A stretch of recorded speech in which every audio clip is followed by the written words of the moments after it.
Mes savo parduotuvėje tai patys padarėm. Kraustėte savo sandėliuką ir radote seną kompiuterį, seną laptopą arba seną komponentą. Ką su jais galima daryti, kad tai būtų verta jūsų laiko? Šitą kompiuteriuką labai lengvai galima paversti į media serverį. Naudojant programas tokias kaip Plex, jūs galite šitą kompiuteriuką pasistatyti, pripilti visų savo filmų, serialų, laidų, filmukų, nesvarbu, ko jūs norite, pajungti prie tinklo ir žiūrėti tuos filmus iš bet kokio įrenginio jūsų namuose. Ar tai yra konsolė, ar tai yra planšetė, ar kitas kompiuteris kitam kambarį, nesvarbu. Ir viskas, turite serverį. Kitas dalykas, ką galite pabandyti, ypač dabar, kai populiarėja kai kurie Linux distributionai, tokie kaip Batosera, jūs galite iš šitokio kompiuteriuko seno pasidaryti retro žaidimų konsolę. Kai kurios senesnės konsolės, tokios kaip, sakom, Sega Mega Drive'as, Nintendo 64, realiai yra gan lengvos sistemos. Įsirašysite savo romus, legaliai gautus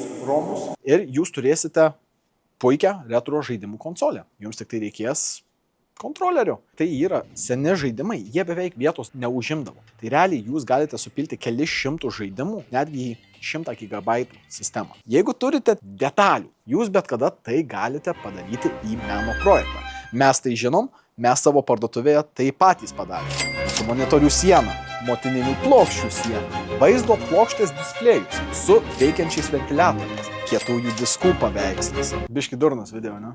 Ir kodėlgi nepadaryti kažką tiesiog iš daug procesorių. Aš vedžioju laidus šitam grožiui daug kur. Laidų vedžiojimas yra menas? Pas mane ne.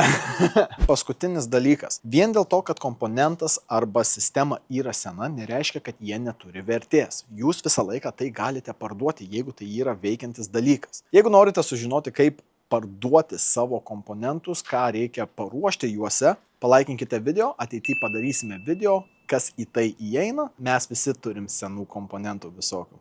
Pas mane ypač plaukai yra seni.